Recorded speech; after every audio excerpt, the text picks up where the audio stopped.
اللہ کے پیغمبر نے فرمایا لا یزنی زانی فہو مؤمن، کوئی زنا کرنے والا جب زنا کرتا ہے وہ مومن ہو یہ ہو ہی نہیں سکتا، ایمان اس سے الگ ہو جاتا ہے، وہ میں اس سے علیحدہ ہو جاتا ہوں۔ ذرا پیارے آقا کے پیارے دیوانوں، ذرا سوچے تو ذرا وہ لوگ جو ان بدکاریوں کے اندر اپنی زندگی کو گنوا رہے ہیں، ان بدکاریوں کے اندر اپنے ٹائم کو خراب کر رہے ہیں، اگر خدا نہ خواستہ ایسے موقع پر اگر انتقال ہو جائے، روح بدن سے جدا ہو جائے، ہماری زندگی ختم ہو جائے، بتاؤ وہ ایمان کی حالت میں انتقال کرے گا؟ بتاؤ وہ مسلمان بن کے مرے گا؟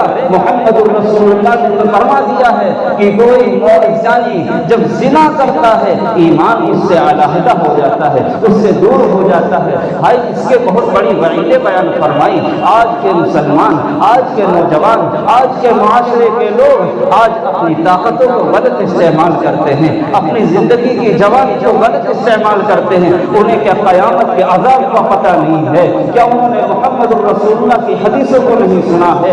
ہائے مرتے وقت تو تکلیف ہوگی، وہ تو اور بات ہے، قبر میں جانے کے بعد تکلیف ہوگی اور بات ہے، کم سے کم میدان محشر میں تو آرام مل جاتا، لیکن نہیں، یہ زانی کے لوگ جو 2 منٹ کی لذت کی خاطر اپنی زندگی کو برباد کر دیتے ہیں، 10 منٹ کی محبت کی خاطر اپنی زندگی کو برباد کر دیتے ہیں، کل قیامت کے دن یہ جب میدان محشر میں آئیں گے، ہائے ہائے وہ میدان محشر جہاں پر حضرت آدم سے لے کر کے محمد عربی صلی اللہ علیہ وسلم کی امت کھڑی ہوگی، وہاں پر لوگ جب آئیں گے کسی کی پہچان وہاں پر ہوگی، ان کی پیشانی سجدے کی وجہ سے چمک رہی ہوگی، کسی کی پہچان یہ ہوگی ان کے ہاتھوں پہ گٹے چمک رہے ہوں گے وضو کی وجہ سے، کسی کی پہچان یہ ہوگی ان کی زبان سے مشک کی خوشبو آ رہی ہوگی۔ ہائے اللہ اکبر! پیارے آقا کے پیارے دیوانوں، ذرا سوچو تو ذرا صحیح، وہ لوگ جو زنا کرتے ہیں ان کی پہچان کیا ہوگی؟ جہنم ہے وہاں میدان محشر کے لوگ کیسے پہچانیں گے یہ زانی ہے؟ ارشاد نبوی ہے۔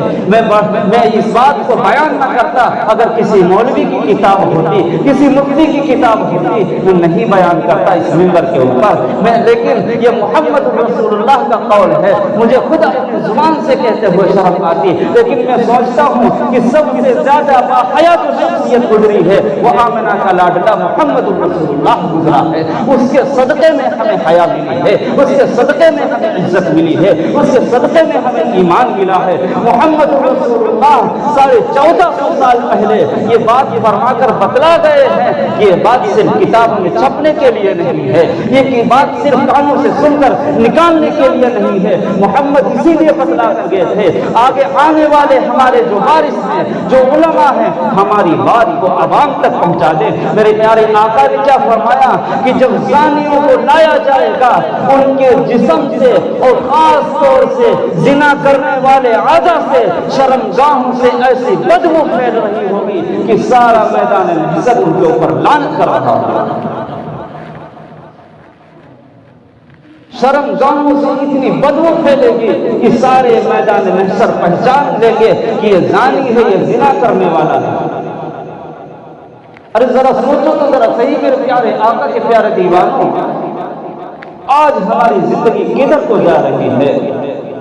آج ہماری طاقتیں کدھر کو جا رہی ہیں؟ ہائے وہاں پر میدان محشر کے اندر سب جمع ہوں گے، انبیاء کھڑے ہوں گے، سارے پیغمبر کھڑے ہوں گے، علماء اولیاء کرام کھڑے ہوں گے، امت ساری کھڑی ہوگی، وہاں پر اتنی بدبو آ رہی ہوگی کہ ان کی شرمگاہوں سے جب بدبو آ رہی ہوگی لوگ ان کی طرف دیکھیں گے، ہائے یہی زانی ہے۔ ہائے دنیا کے اندر اگر منہ میں بدبو پیدا ہو جائے، انسان شرم کی وجہ سے بات آمنے سامنے نہیں کرتا، صبح اٹھ کر کے جب تک برش نہ کر لے، جب تک کہ منجن نہ کر لے، دانتوں کو صاف نہ کر لے، ایک دوسرے کے سامنے بات کرتے ہوئے شرم آتی ہے۔ کہیں ایسا نہ ہو ہماری منہ کی بدبو اس کو لگے اور یہ مجھے برا سمجھے، مجھے گندا سمجھے۔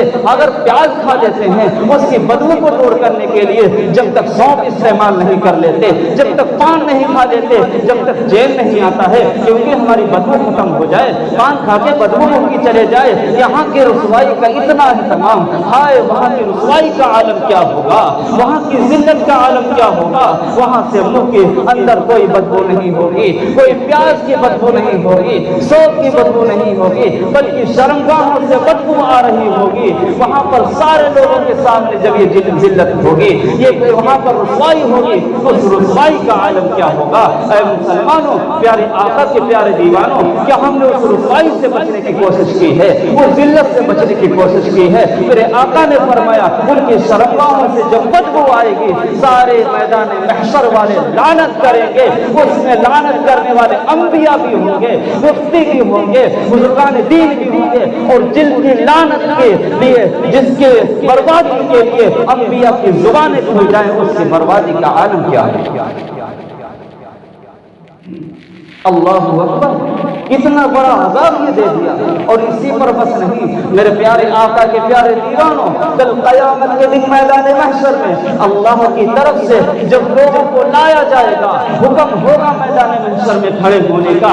کیونکہ وقت ہمارے سامنے بہت کم ہے، میں تفصیل سے بیان نہیں کر سکتا، میں اپنی پوری طریقے سے آپ کو نہیں بتا سکتا ہوں۔ میرے پیارے آقا کے پیارے دیوانوں، جب میدان محشر میں لوگ آئیں گے، اللہ اکبر، کوئی تو سواری پر آ رہا ہوگا، کوئی تو پیدل آ رہا ہوگا، کسی کو کسی طریقے سے لایا جائے گا، کسی کا فرشتے استقبال کر کے لائے جائیں گے۔ اللہ اکبر، جب زانیوں کا نمبر آئے گا، بدکاری کرنے والوں کا نمبر آئے گا، 2 منٹ کی لذت کی خاطر اپنی زندگی کے برباد کرنے والوں کا جب نمبر آئے گا، فرشتے ان کو لائیں گے، سواری پر لائیں گے نہیں، ان کو اعجاز اکرام کے ساتھ نہیں لائیں گے، بلکہ محمد رسول اللہ نے ارشاد فرما دیا، یہ کسی خطیب کی کتاب و میں بیان نہیں کرتا، میرے آقا نے بیان فرما دیا ہے۔ اب ہمیں ڈرانے کے لیے بات نہیں کہتا، میں محمد کے قول کو آپ کے کانوں تک پہنچانا چاہتا ہوں۔ میرے دوستوں، پیارے آقا نے فرمایا ان کو جنزیروں کے اندر جکڑ کر لایا جائے گا، وہ جنزیر لوہے کی نہیں ہوگی، وہ تانبے کی نہیں ہوگی، وہ پیتل کی نہیں ہوگی۔ آقا نے فرما دیا وہ جنزیر جو ہوگی، وہ جو چین جو ہوگی، وہ جہنم کی آگ سے بنی ہوئی ہوگی، جس کے عالم کیا ہے کہ اس کی ایک کڑی کو توڑ کر اگر پہاڑ پر رکھ دیا جائے، پہاڑ پگھل جائے۔ اس جنزیر سے زانیوں کو جکڑ کر کے میدان محشر میں لایا جائے گا۔ ہائے، جس جنزیر کی ایک کڑی سے پہاڑ پگھل جائے، پتھر ختم ہو جائے۔ ہائے انسانوں، ہمارا جسم تو بڑا نازک ہے، اس کا عالم کیا ہوگا، اس کا انجام کیا ہوگا۔ اور اسی پر بس نہیں، بلکہ جب میدان محشر میں اسے جنزیروں میں جکڑ کر لایا جائے گا، پھر اس کے چہرے پر جہنم کی آگ کو رکھ کر دہکایا جائے گا، اور اس کے ہونٹوں کو قینچی سے کاٹا جائے گا۔ کیوں کاٹا جا رہا ہے اس کے ہونٹوں کو؟ کیا اس زبان سے، ان ہونٹوں سے یہ گالی بکا کرتا تھا؟ انہی ہونٹوں سے کوئی اور غلط کام کرتا؟ نہیں، ان ہونٹوں سے یہ نامحرم کے بوسے لیا کرتا تھا، انہی ہونٹوں سے نامحرم کے چومے اور بوسے لیا کرتا تھا۔ اسی لیے ان کے ہونٹوں کو جہنم کی قینچی سے کاٹا جا رہا ہے۔ اور اسی پر بس نہیں، میرے پیارے آقا کے پیارے دیوانوں، اس کے بعد کہا جائے گا جہنم کے داروغے سے کہ ان کو جہنم کی قمیص پہنا دو۔ ہائے، جسم کے اوپر جہنم کی قمیص جب پہنائی جائے گی، انسانوں اس وقت کا حال کیا ہوگا؟ جو جسم جنوری اور فروری کی سردی کو برداشت نہ کر سکے، جو جسم مئی جون کی گرمی کو برداشت نہ کر سکے، جو جسم انجیکشن کی تکلیف کو برداشت نہ کر سکے، ہائے وہ جسم جہنم کی قمیص کو کیسے برداشت کرے گا؟ وہ جہنم کی آگ کی بنی ہوئی کرتے کو کیسے برداشت کرے گا؟ جہنم کی جزیروں کو کیسے برداشت کرے گا؟ ہائے میرے پیارے آقا نے یہ فرما دیا۔ اس کے بعد حکم ہوگا اسی پر بس نہیں، بلکہ اس کی آنکھ کے اندر آگ کی بنی ہوئی سلاخ کو پھیرا جائے۔ ہائے یہ آنکھ اگر چھوٹا سا تنکا پڑ جائے انسان پریشان، چھوٹا سا کوئی کیڑا پڑ جائے انسان پریشان۔ اس آنکھ کے اندر اگر ٹھنڈا سرما لگا لے تو ہم پریشان ہو جاتے ہیں۔ جہنم کی بنی ہوئی سلاخ جب پھیری جائے گی، اس آنکھ کا کیا ہوگا؟ میرے پیارے آقا نے عظیم عذاب بتلائے کہ ان لوگوں کے لیے جنہوں نے اپنی زندگی کو برباد کر دیا، ہائے 2 منٹ کی لذت کی خاطر، 10 منٹ کی محبت کی خاطر یہ 60-70 سال کی زندگی کو آخرت کے بدلے میں عذاب کو نہ خریدو۔ اتنا بڑا عذاب خرید لیا میرے پیارے آقا کے پیارے دیوانوں، اتنا بڑا عذاب، پھر ان کو جہنم کے اندر ڈھکیل دیا جائے گا اور کہا جائے گا یہ اسی کا عذاب ہے جو دنیا کے اندر حرام لذتیں لیا کرتے ہیں۔ پھر پیارے آقا کے پیارے دیوانوں، ذرا سوچو تو ذرا صحیح، اور قوم کے اندر تو اسے بہت اچھا کام سمجھا جاتا ہے. ہمارا اسلام تو یہ کام تو کیا، ہمارا اسلام نامحرم کے چہرے کو دیکھنے کو منع کرتا ہے. ہمارا اسلام کہتا ہے اگر نامحرم کے کپڑے سوکھ رہے ہوں تو تم اس کو گندی نظر سے کپڑوں کو بھی نہ دیکھو. جو اسلام، جو مذہب نامحرم کے کپڑوں کو دیکھنے سے منع کرتا ہو، وہ اسلام ہاتھ پکڑنے کی اجازت کہاں سے دے گا؟ وہ اسلام بات کرنے کی اجازت کہاں سے دے گا؟ آج کے نوجوان، آج کے معاشرے کے نوجوان جو کہ عالم اور ڈاکٹر ایک ہی بات ہوا کرتی، ان کے پاس ہر طریقے کے مریض آتے رہتے ہیں، اسی طریقے سے عالموں کے پاس آتے رہتے ہیں. بہت سارے نوجوان پوچھتے رہتے ہیں چلو میں غلط کام نہیں کرتا، میں ان کے بوسہ اور چما نہیں لیتا. میں آپ کو کھلے الفاظ میں تھوڑا سمجھانا چاہتا ہوں میرے دوستوں، یہ میری دل کی دھڑک نہیں، میرا یہ خیال ہے کہ میں محمد رسول اللہ کے فرمان کو آپ تک پہنچا دوں. کل میرا دم نکل جائے، میرا اللہ میرا گریبان نہ پکڑے کہ محمد کی حدیثیں تجھے یاد تھی، محمد کا قول تجھے معلوم تھا، تو نے میرے عوام کو سمجھایا کیوں نہیں، تو نے میرے عوام کو بتلایا کیوں نہیں؟ تو میرے دوستوں، بہت سے نوجوان پوچھتے رہتے ہیں کیا بات کر لینے سے کوئی غلط کام تو نہیں؟ ہائے ہائے، اسلام کہاں سے اجازت اس کی دیتا ہے؟ ارے بات کرنے کے بعد تو ملاقات کا شوق پیدا ہوتا ہے. حضرت موسیٰ نے اللہ سے بات کی، فوراً کہہ دیا ربی ارنی، اب ملاقات کروں گا. بات کرنے سے ملاقات کا شوق پیدا ہوتا ہے. ملاقات جب ہوتی ہے زنا تک انسان پہنچ جاتا ہے. میرے پیارے آقا کے پیارے دیوانوں، ہم سمجھتے ہیں زنا صرف وہی گندا کام ہے، نہیں. آقا کی حدیثوں کو اٹھاؤ جس کا میں مختصر بتاتا ہوں. ہاتھ کا زنا پکڑنا ہے، کان کا زنا اس کی باتوں کو سننا ہے، زبان کا زنا اس سے فون پر بات کر لینا ہے یا آمنے سامنے بات کر لینا ہے. یہ زنا سارے آقا نے گنوا دیے. اور آنکھ کا زنا اس کا دیکھنا ہے، یہ صرف ہم نے زنا اسی لیے اسی کو سمجھ رکھا. ہاں یہ تو بے حیائی ہے، یہ تو برا کام ہے، یہ بدکاری ہے، یہ مسلمانوں کا مذہب نہیں. اور مذہب تو اسے اچھا سمجھتے، لیکن نہیں. اللہ منع فرماتا ہے ولا تقربوا الزنا، اللہ کہتا ہے زنا کے قریب بھی مت جاؤ. آگے فرماتا ہے یہ بہت بری چیز ہے، بے حیائی ہے جس کو میرا اللہ برا کر دے. اللہ کیا کہہ رہا ہے؟ زنا کے قریب بھی مت جاؤ، یعنی قریب کرنے والی چیزوں کو بھی مت استعمال کرو جو تمہیں زنا سے قریب کر دیں، زنا سے ملوا دیں. ان میں سے ایک یہ ہے کسی نامحرم کی کال کو ریسیو نہ کرو. اگر دھوکے سے ہو جائے دوبارہ اس کا چسکا نہ لو، اس سے بار بار باتیں نہ کرو. کسی نامحرم کی طرف زبردستی مت دیکھو، بار بار مت دیکھو، یہ زنا کے قریب ہوتا ہے. ہائے فلم دوست، میرے پیارے آقا کے پیارے دیوان، آج کے معاشرے کے نوجوان فلم دیکھ کر کے زنا کے قریب ہو رہے ہیں، سیریل دیکھ کر کے زنا کے قریب ہو رہے ہیں. ہمارے اللہ نے منع کر دیا ولا تقربوا الزنا، زنا کے قریب نہ ہو. اس کا مطلب ایک یہ بھی ہے کہ جو چیزیں استعمال کرنے سے انسان زنا کے قریب ہو جائے، انسانوں کا اس سے بچنا ضروری اور لازمی ہے.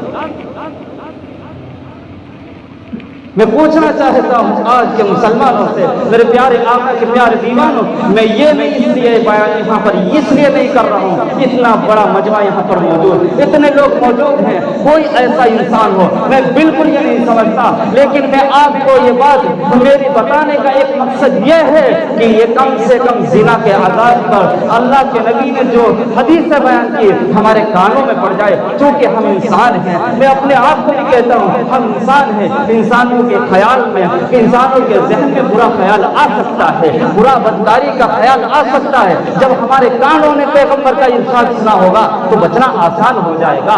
دوسرا مقصد میرے بتانے کا یہ ہے کہ آپ لوگ میری اس بات کو لے کر کے ان لوگوں کے کانوں تک پہنچا دو جو میری اس بات کے، جن کے کان میری اس بات کے مستحق ہیں، جو لوگ ان کاموں کے اندر ملوث ہیں، لگے ہوئے ہیں، ان تک ہماری باتیں پہنچ جائے. میرے پیارے آقا کے پیارے دیوان، آج کے لوگ کہتے ہیں ہمارے اندر گھروں کے اندر برکت نہیں، سکون نہیں. کہاں سے سکون آ جائے؟ نرم نرم بستروں پر لیٹ کر غلط فلمیں دیکھنے والوں، غلط گندی تصویروں کو دیکھنے والوں اور ہیرو ہیروئن کے ناجائز تعلقوں کو دیکھنے والوں. جس گھر کے اندر یہ سیریل چلتا ہو، جس کے گھر کے اندر گانے چلتے ہوں، جس گھر کے اندر فلم چلتی ہو، اس کا رزق اللہ کمی کر دیتا ہے. میرے پیارے آقا کے پیارے دیوانوں، میں حدیث کی تفصیل میں بول رہا ہوں، اس گھر کا رزق ختم ہو جاتا ہے، پھر دوڑتے پھرتے ہیں، ملاؤں سے تعویذ بنواتے ہیں، ہائے سیریل چلا کر تم نے اپنے رزق کو کم کروا لیا،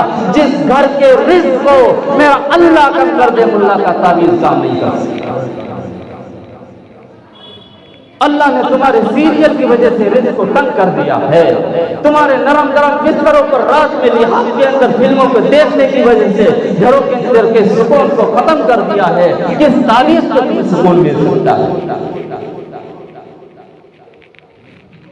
میرے پیارے آقا کے پیارے دیوانوں، جو کہ وقت زیادہ ہوتا جا رہا ہے، میں اسی لیے بیان کر رہا ہوں تاکہ یہ بات آگے تک پہنچ جائے۔ اے مسلمانوں، ذرا سوچو تو ذرا صحیح، تھوڑی سی لذت کی خاطر کتنا بڑا عذاب ہم خرید رہے ہیں، کتنا بڑا عذاب ہم خرید رہے ہیں۔ میرے آقا کے پیارے دیوانوں، ذرا سوچو تو ذرا صحیح، اب سے ہم اگر ہمارے اندر کوئی ایسی غلطی ہو یا ہمارے دوستوں کے اندر ایسی کوئی غلطی ہو، فوراً ان سے توبہ کروا لو، فوراً ان سے معافی منگوا لو۔ پتہ نہیں ہے جب کوئی انسان اس زمین کے اوپر، اس دھرتی کے اوپر زنا کرتا ہے، زمین کہتی ہے، آسمان کے فرشتے تھرا جاتے ہیں، اے اللہ مجھے اجازت دے میں پتھروں کی بارش کر دوں۔ پھر اللہ کہتا نہیں نہیں، کون سا میرا بندہ توبہ کر لے۔ زمین روزانہ کہتی ہوں زانیوں سے جو بدکاری کرتے ہیں کہ تم میرے اوپر اللہ سے فریاد کریے، اے اللہ یہ تیرا بندہ تیرا رزق کھا کر، تیرا پانی پی کر، تیری روٹی کھا کر، تیرے کپڑے پہن کر یہ زنا کر رہا ہے، اللہ مجھے اجازت دے دے میں لقمہ بنا کر نکل جاؤں۔ اللہ کہتا ہے رک جا میرا بندہ، آپ سے توبہ کر لے، ہائے توبہ کر لے۔ میرے دوستو، پیارے آقا کے پیارے دیوانوں، میں سب سے بات کہتا ہوں، آپ کے نالج میں، آپ کے تعلقات والے، آپ کے دوست یار، ہر انسان کا ہر جیسے سے تعلق ہوتا ہے، اور اگر وہ ایسے کام میں ملوث ہیں ان کو سمجھا دو، ان کو بتلا دو، میرے پیارے آقا کا فرمان سنا دو، جو کہ ہم بھی اس سب سے تعلق رکھتے ہیں، چاہے وہ شرابی کیوں نہ ہو، جواری کیوں نہ ہو۔ کیوں؟ میں سمجھتا ہوں آج تو یہ لیلا کا عاشق ہے، کل توبہ کر کر یہ اللہ کا عاشق بن سکتا ہے، آج یہ لیلا کا مجنون بنا پھرتا ہے، کل اللہ کا محبت میں دیوانہ بن سکتا ہے۔ اور ایک نہیں دو نہیں، بہت سارے واقعات ہیں جو پہلے شرابی تھے، پہلے زانی تھے، جب انہوں نے توبہ کی اللہ پاک نے ان کے گناہوں کو نیکیوں سے تبدیل کر دیا۔ اللہ کی توبہ، اللہ کے توبہ کا دروازہ اللہ کا اب بھی کھلا ہے۔ اے مسلمانوں، لیکن کوئی یہ نوجوان نہ سمجھے، کوئی انسان یہ نہ سمجھے، میں اپنے آپ کو یہ کہتا ہوں چلو آگے توبہ کر لوں گا، 10 منٹ کی لذت حاصل کر لیں، ہائے ہائے موت کا کسی کو پتہ نہیں، اگر زنا کرتے کرتے موت آ گئی، ہائے اس وقت پھر کیا ہوگا، اس وقت کی بربادی کا عالم کیا ہوگا، کہ اگر بدکاری کرتے کرتے موت آ گئی، فلم سیریل دیکھتے دیکھتے بستر پر موت آ گئی، بتاؤ اس کا انجام کیا ہوگا۔ میرا اللہ روز آخری رات میں آ جاتا ہے، اے رات کی تنہائیوں میں زنا کرنے والوں، رات کی تنہائیوں میں بدکاری کرنے والوں، رات کی تنہائیوں میں گناہ کرنے والوں، تم توبہ کرو تو میں تمہیں معاف کر دوں گا۔ سورج غروب ہونے سے پہلے اعلان کروا دیتا ہے، اے دن کے اندر گناہ کرنے والوں تم توبہ کرو میں گناہوں کو معاف کر دوں گا۔ اے مسلمانوں، لہذا ان بدکاریوں سے ہمیں بچنے کی ضرورت ہے۔ بدکاری کے قریب کرنے والی چیزیں، غلط بال مت نصیب کرو، کسی کے کپڑوں کو گندی نظر سے نہ دیکھو، اور خاص طور سے اگر نامحرم کا چہرہ سامنے آ جائے تو فوراً اپنے دل میں کہہ لو نہ دیکھیں گے نہ دیکھیں گے، انہیں ہرگز نہ دیکھیں گے کہ جن کو دیکھنے سے رب میرا ناراض ہوتا ہے۔ اللہ پاک ہم سب کو اس غلط کام سے بچنے کی توفیق عطا فرمائے اور ہم سب کو تقوی والی زندگی عطا فرمائے۔ وآخر دعوانا الحمدللہ۔